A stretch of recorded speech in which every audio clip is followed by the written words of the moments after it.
Bonjour tout le monde, dans cette vidéo nous allons découvrir le Virtual SGX. Alors nous allons commencer par une introduction de Intel SGX. Par la suite nous allons parler des enclaves et nous allons voir le fonctionnement et l'architecture de Intel SGX. Et par la suite nous allons voir la nouvelle fonctionnalité Virtual SGX. Et à la fin, nous allons voir la configuration requise et même les restrictions pour pouvoir utiliser cette nouvelle fonctionnalité. Alors, c'est quoi Intel SGX? C'est pour Intel Software Guard Extensions. C'est une technologie qui permet aux applications d'exécuter le code et de protéger les secrets dans leur propre environnement d'exécution de confiance. Ces secrets, c'est tout ce qui n'est pas censé être connu ou vu par les autres. Par exemple, les dossiers médicaux, les informations d'identification personnelle, les facteurs biométriques, les mots de passe, les clés de chiffrement, autrement dit, toutes les données confidentielles.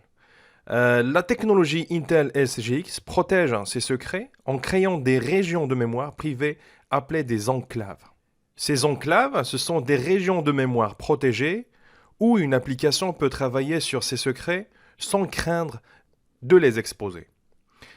Ces régions de mémoire, ce sont des pages de mémoire non adressables qui sont réservées à partir de la RAM physique du système, puis ils sont cryptés. Les données des enclaves ne sont accessibles que par le programme prévu et sont isolées des autres programmes, tels que le système d'exploitation, le VMM, l'hyperviseur et même le matériel. Intel SGX est conçu en deux parties, la partie non approuvée et la partie approuvée. Lorsque l'application doit travailler avec le secret, elle crée une enclave qui est placée dans une mémoire de confiance, puis appelle la fonction de confiance.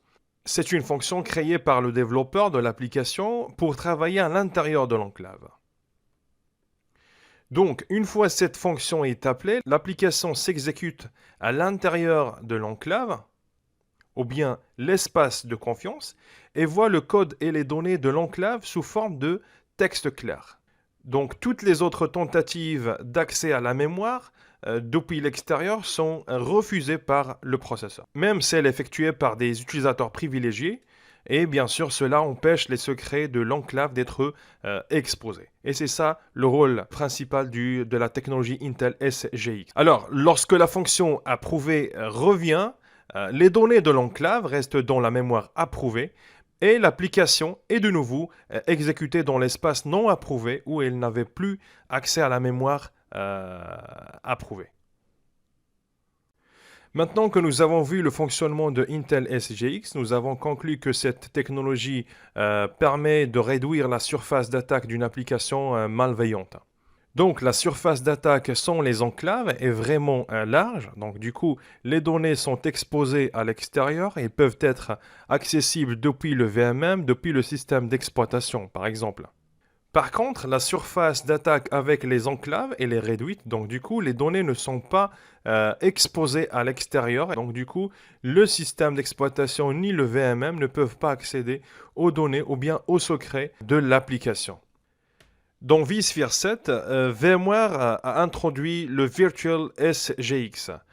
C'est un périphérique virtuel qui expose la fonctionnalité Intel SGX aux machines virtuelles exécutées dans un environnement vSphere 7. Pour pouvoir utiliser ce nouveau périphérique de sécurité virtuelle, vous devez avoir impérativement vCenter Server en version 7.0. Et les ESX aussi qui hébergent la VM en question doivent être en 7.0 avec des processeurs Intel Coffee Lake ou ultérieurs. SGX aussi doit être activé dans le BIOS de l'ESX en question. L'hyperthreading doit être désactivé sur certains SKU de Coffee Lake. Il faut juste confirmer sur le site Intel. La version matérielle virtuelle est 17 ou ultérieure. La machine doit être configurée avec le micro-logiciel EFI au lieu du BIOS. Les VM doivent être hors tension. Et les systèmes d'exploitation qui sont supportés, c'est Linux, Windows 10 et Windows Server 2016 ou supérieur.